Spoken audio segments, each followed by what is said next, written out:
Hey guys, welcome to This Fellow. Today, we're gonna create stuff.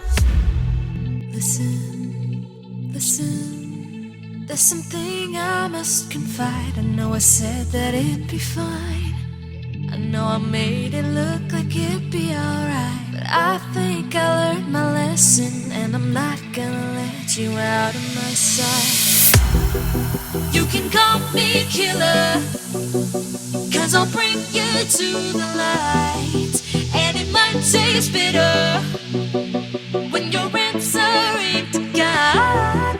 You can call me killer as you look into my eyes. Nothing but a sinner. You won't get away this time. You won't get away this time. You won't get away this time. You won't get away this time.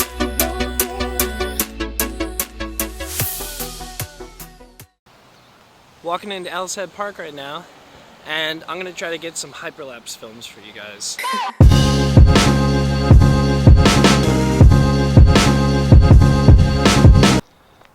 It's a little rainy today. They're really simple to do. So this is kind of what you're looking for. You want to find a fixed point on whatever it is that you're shooting. So if you have like a building in mind or something like that, you want to try to find that corner. And you want to move as little as possible as you're doing it. So try to go like a half of one step over or even less. You want to end up taking a ton of photos. And then we're going to pass that through After Effects, and I'm going to show you exactly what you have to do to make a really great hyperlapse for your videos.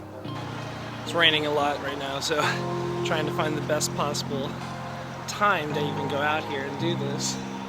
But I'm out here at our location, and we're going to try to make something really cool right now with all the birds and the boats and all the water and the wind. So some of the points you want to look for, you want to find something really cool, like birds. And basically, you want to have like a flat placed line that you can follow along, and at the same time monitor these steps so that you can get a really even track. So we're going to try to do this right now. I'm not very good at using this little monopod thing, so we're going to give it a shot. So I'm going to be using my iPhone for everything, and we're going to show you just how you can use any camera to get the great shot.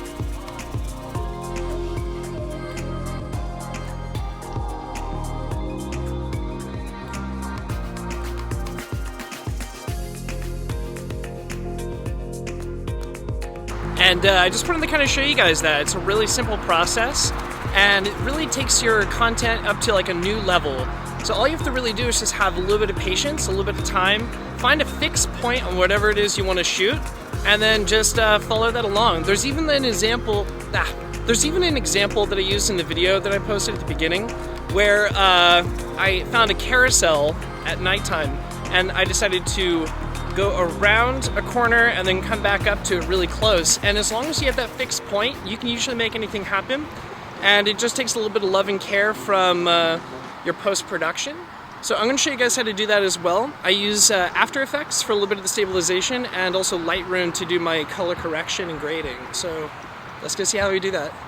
So we're going to import our footage into Lightroom, and then from there I'm going to make my basic color correction. So I'm going to adjust my contrast, highlight, shadows, and everything else, along with my clarity, and just try to make an overall more pleasing photograph. Split toning will allow me to introduce some color into it, and then I'm going to change my lens perspective so that it doesn't have a warp.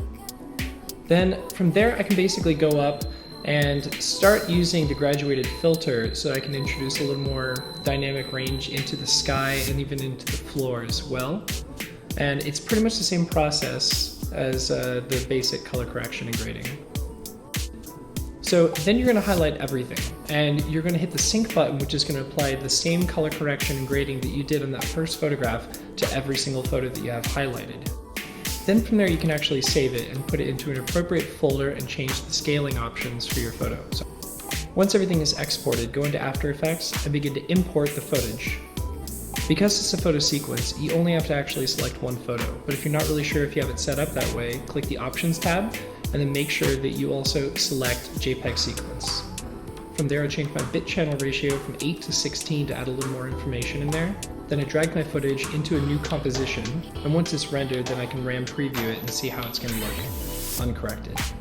From there, go into your effects panel, go down to Distort, and select Warp Stabilizer. This effect will do its best to take the footage that you have and make it as smooth as possible. With that, simply delete the effect. In this case, I'm actually keeping it as an example to compare against later. Now that you have raw footage, go up to the window panel and select the tracker. From there, go to Stabilize Motion and make sure that just position is selected. With this, you're going to be provided with one tracker point. So expand the boxes and then try to find a high contrast area at the center of the footage, usually on the same thing that you were focusing on to begin with. Then from there, go to the Analyze Forward button. I usually do one frame at a time instead of just running through it and letting it do itself.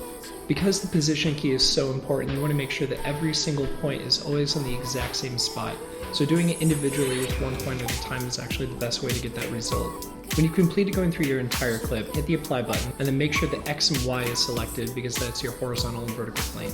The goal is to put your cursor on the same point as your tracking point. You want to make sure that throughout the entire thing, your cursor won't move. Now into the second part. Take the composition you just worked on and drag it into a new composition.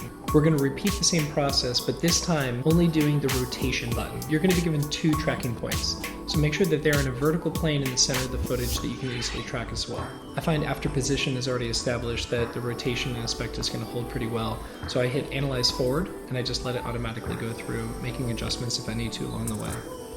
Now that position and rotation are done, we're going to drop this into a new composition of its own, so this will be the third. Go back out to the effects panel, go to Distort, and select Warp Stabilizer. You can increase your smoothness to 100 if you'd like, and just make sure Subspace Warp is selected. Then from there, I'll go to the composition panel and adjust my frame rate and also my size to 1920 by 1080p. By clicking on the dot and holding shift, you can resize your composition. Then rem preview and see how smooth it came out. Add it to your render queue. Go to your output module and go to Format Options. And in the video codec, be sure to select Apple ProRes 422. Then select OK and render. Here's the side-by-side of just the warp stabilization from the beginning and then the 3-point edit that we just did. Alright guys, that's it for this video. Please remember to leave a comment, like, and subscribe down below. And in the description page, check out the links that I have for the blog post as well. And also I'm going to leave any links for any tools that I might have used or any things that I recommend along the way. If you have any questions, please leave them down below. I'd love to read them and respond back to you guys. I'm Bobby Hicks, and I am this fellow. Alright guys, that's it for this video. Please... Alright guys, that's it for this video. Please... Alright guys, that's it for this video. Please remember to comment, like, and subscribe down below. And in the... as well... fuck, man. So comment, like, and subscribe. And post and check the links down below for the... You can check the links in the blog post.